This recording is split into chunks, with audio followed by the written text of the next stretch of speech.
Hello শিক্ষার্থী বন্ধুরা, তোমরা কেমন আছো? আশা করছি সবাই ভালো আছো। আজকে আমরা পড়বো চতুর্থ শ্রেণীর বিজ্ঞান, পৃষ্ঠা 7। তোমরা বরাবরের মতোই বইটা হাতে নাও এবং আমার সাথে পড়াটা বুঝে নাও। দেখবে তোমাদের পড়াটা কত ইজি হয়ে গেছে। ওকে, তাহলে আজকে আমরা কি পড়বো? চতুর্থ শ্রেণীর বিজ্ঞান, পৃষ্ঠা 7। আজকে একটা ইম্পর্টেন্ট জিনিস পড়বো, এটা যদি বুঝে ফেলো তোমাদের কাছে খুব ইজি মনে হবে। আর হ্যাঁ, তোমরা কেন সাবস্ক্রাইব করছো না? ইডুমান্স টিউটোরিয়ালে সাবস্ক্রাইব করো, আমিও বেশি বেশি ক্লাস দিব, তোমরাও মজা পাবে, আমিও মজা পাবো, তাই না?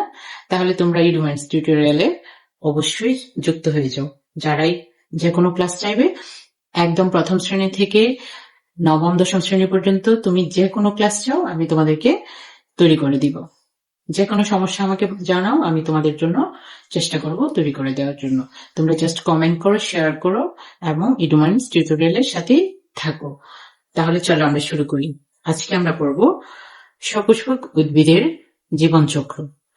এর আগে আমরা পড়েছি, কিন্তু ক্লাস 3তেও পড়েছি সপুষ্পক উদ্ভিদ কি। সপুষ্পক উদ্ভিদটা হচ্ছে যে উদ্ভিদে ফুল ফল হয়, সেগুলোকে আমরা কি বলবো? সপুষ্পক উদ্ভিদ। পরাগায়ন ও নিষেকের পর নিষিক্ত ডিম্বক থেকে বীজ হয়। এই তো আমি গত ক্লাসে বলেছি, পরাগায়নের ও নিষেকের পর পরাগায়ন হতে হবে। নিষেকের পূর্বের ধাপ কি? নিষেকের পূর্বের ধাপ হচ্ছে পরাগায়ন। পরাগায়ন হতে হবে এবং নিষেক হতে হবে, তবেই না আমরা বীজ পাবো, ফল পাবো। এবং পরাগায়ন ও নিষেকের পর নিষিক্ত ডিম্বক থেকে বীজ হয় এবং পুরো গর্ভাশয়টি ফলে পরিণত হয়। এর আগের ক্লাসে আমরা জেনেছি পরাগায়ন হতে হবে, নিষেক হতে হবে, তারপরে আমরা একটা গাছে কি পাবো? ফল পাবো। গর্ভাশয়টা ফলে পরিণত হবে এবং ডিম্বকটি বীজে পরিণত হবে। খুব সিম্পল, বাস্তব জিনিস, তোমরা খুব সুন্দর করে এটা বুঝবে। তারপর কি হয়? অনুকূল পরিবেশে নতুন চারা গাছ জন্মায় বীজ থেকে। ওকে, তাহলে এখানে একটা চিত্র আছে, দেখো। আমি যদি এখান থেকে শুরু করি, এখানে হচ্ছে বীজ। হ্যাঁ, বীজটা আমরা কি করি? মাটিতে রাখি। মাটিতে রাখার পর কি হবে? প্রথম ধাপ হচ্ছে অঙ্কুরোদ্গম। অঙ্কুরোদ্গমটা কি? ওই যে আমরা একটা বীজ যখন মাটিতে রাখি, পানি দিই, 3 থেকে 4 দিন পর দেখবে বীজের নিচে একটা সাদা অংশ বের হয়েছে, মূলের মতো।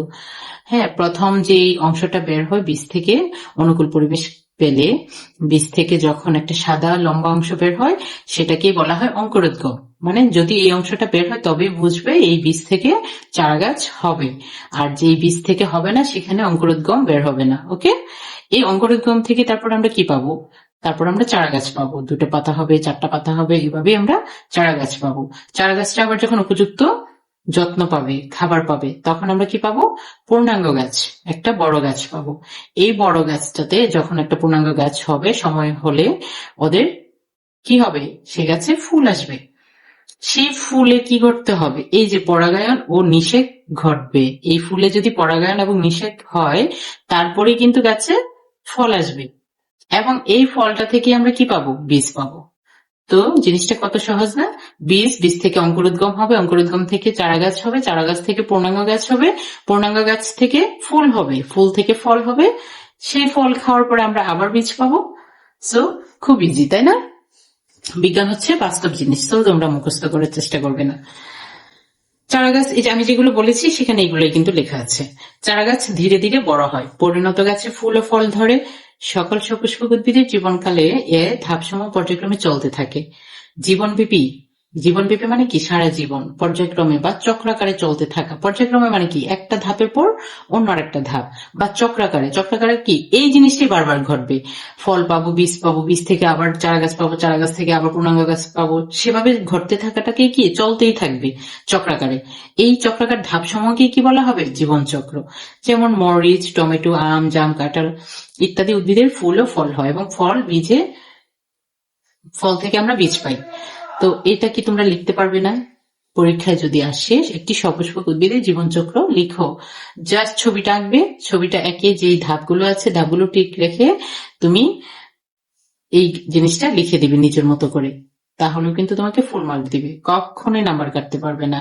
হ্যাঁ, বিজ্ঞান, অঙ্ক, ইংরেজি এই সাবজেক্টে কখনোই এক নাম্বারও কাটবে না যদি তুমি ধাপগুলো সঠিকভাবে লিখো, প্রক্রিয়াটা জানো, পর্যায়ক্রমে কিভাবে একটা ধাপের পর আরেকটা আসছে সেটা যদি জানো, তাহলে তোমার নাম্বার কেউ কাটতে পারবে না। ওকে, তো আজকে আমরা এ পর্যন্ত পড়বো।